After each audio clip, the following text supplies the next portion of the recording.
Time to welcome another guest to the show today, and a fellow who has been around music most of his life.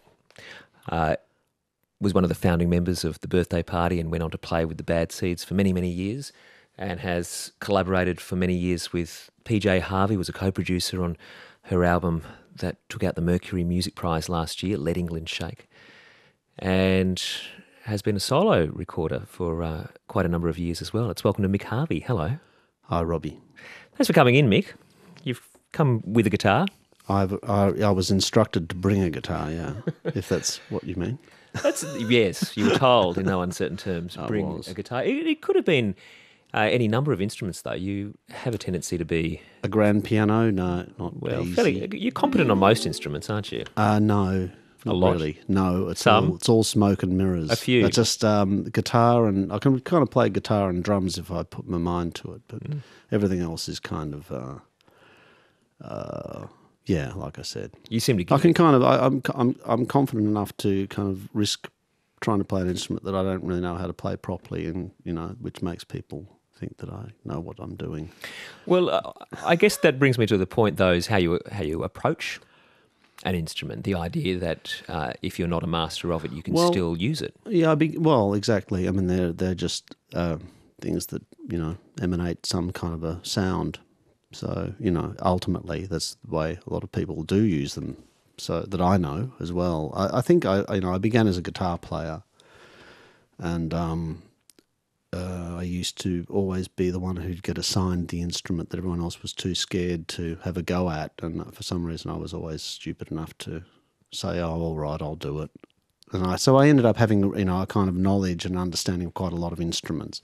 But they're all kind of interrelated to some degree, the keyboards. And, if you play vibraphone, well, and I play drums and I can play, an awful lot of people I know can play quite a few instruments, actually. And quite a few of them aren't known as multi-instrumentalists, and they're much better at it than I am. So You're trying to tone down this moniker that you have, are you? No, I don't think I've had any hope of doing that. I just accept that, I kind of know where my strengths lie, and I think one has to play to one's strengths, and I think, Well, one of those strengths is collaborating and indeed helping produce. If you're in a studio and you're working with somebody and you hear how you think it should be, how do you then express it? Well, in my case, I just go out and play it. So that's a bit... it depends who you're working with. I mean, I think if you've got a good understanding with the musicians involved, then you don't really do a lot of talking. It's either right or wrong, and you kind of know what's being discussed. It's a bit hard to explain that, but certainly that's the way it's been in bands like the Birthday Party. We never really discussed much at all about what we were doing, which seems kind of bizarre when you listen to what we were doing, but... and the Bad Seeds too. I think a lot of it you just go by feel, and then everyone likes what's happening, and that's the direction it takes, and you just follow it really. And there's no discussion. If it's worked, you don't really discuss what's been happening. And it was a bit like that on the recent PJ Harvey album too. Most of it was just happening when there was a version of a song that she had from her demo that she wasn't happy with and wanted to do a different way. We just started sitting around on some different instruments, and after a few minutes it was the version that ended up on the record. So it's a very organic process for you. Usually, yeah, for me it is. Well, let's take a little listen. You've got another solo album with you at the moment, I and do. we're going to take, I guess, a stripped back version of... yeah, I'm not. I don't always play them completely by myself. Right. So, it'll be... anything can happen, really. Okay, the new album for Mick Harvey is called Sketches from the Book of the Dead. Yeah. We'll have a bit of a talk about this in a second, but let's take a listen to something from it. What would you like to play? Well, I'll try and do the second song, which is kind of lengthy. It's a long story, actually. Well, it's a ballad, isn't it? It's called The Ballad of Jay Givens, yeah. Yeah, well, we're okay with that. Okay, so I'll just give it a shot and see how it comes out. Hopefully it'll be a big success, and we'll all be happy about it. Jay Givens was my dad's best friend. They went through college as young men, posted to a country town to practice their amens. The bishop's girl became his wife, my father his best man. 6 months on they switched their roles as Dad took my mother's hand.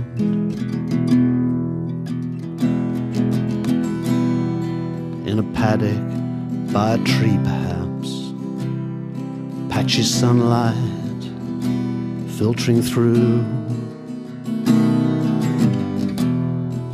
the loneliest goodbye he said, gut-wrenching, soulless blue. Jay had some strange connections, nobody knew what for.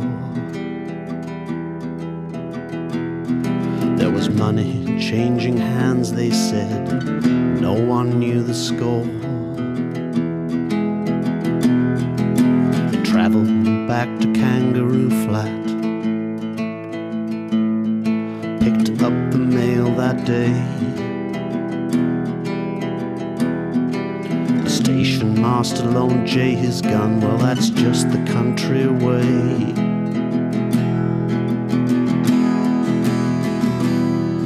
In a paddock, scraggy gum trees, early summer grass turned gold. Jay Givens took a shotgun, so his story can't be told.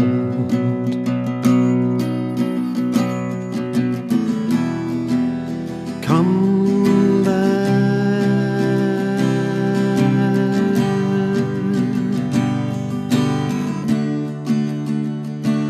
come back.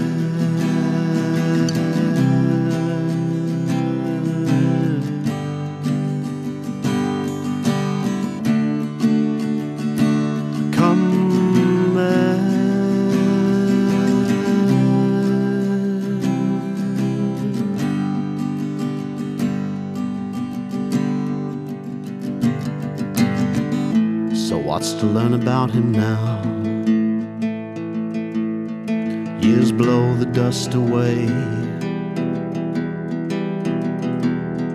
just a widow's fading memory with no way to explain.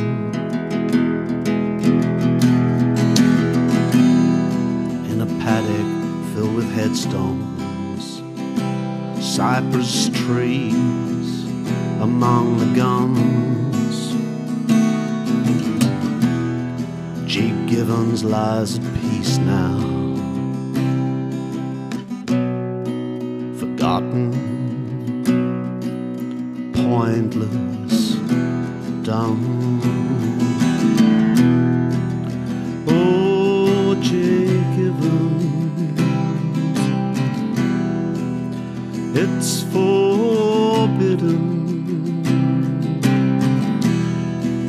to be in heaven. I say all is forgiven. I say all is forgiven. All is forgiven. All is forgiven.